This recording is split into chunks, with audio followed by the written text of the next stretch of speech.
Good morning, folks. It's actually not morning for me. It's just about sunset on Friday night. With my wife and my puppies, there's the soon-to-be supermoon. We're at our little favorite vacation spot in the woods. Let's get to the news. Drought look. As you can see, the shift west in the dry zone from last year. Colorado not enjoying it one bit. Fires got even more out of control yesterday, and there are now mandatory evacuations. They have the opposite concern here. Note the thin rivers have swelled from a month ago. This is India after that hellacious monsoon. About 1,000 dead, and that number could rise. We were right about Japan's storm breaking apart, but this one has strengthened. Expected to be a pain this weekend as it makes landfall. Lows in northern Europe are driving counterclockwise and bringing major heat to the southeastern countries and a chance for dangerous thunderstorms and tornadoes. If you live in America Central or just on the periphery, you are definitely not in a drought. West of the coastline have two separate tropical cells vying for power. Meanwhile, the convergence shifts eastward. As the lows do that themselves, you can see where that energy is headed over the United States. Folks, it's time to correct a mistake.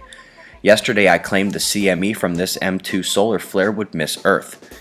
In truth, I still don't see updated SOHO images, so we'll take NASA's word for it that the CME might give us a glancing blow.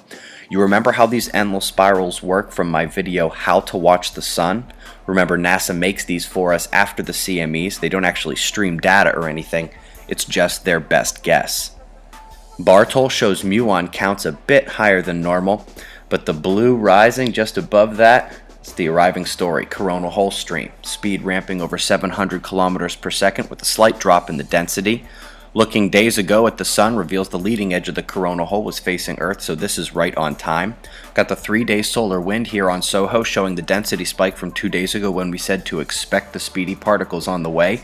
KP index only showing minor instability in Earth's magnetics, but this same coronal hole particle flux is starting yet again, almost at a radiation storm of protons.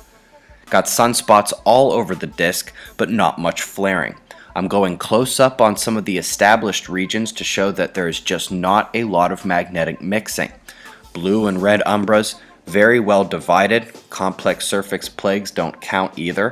1775 in decay, major disappointment there. Coming to the M2 flare maker, she's gone quiet since facing Earth, and she's towing in yet another region on her same latitude. Helio viewer temporarily glitching this morning, but a still image works to convey the size of this filament on the northeastern limb.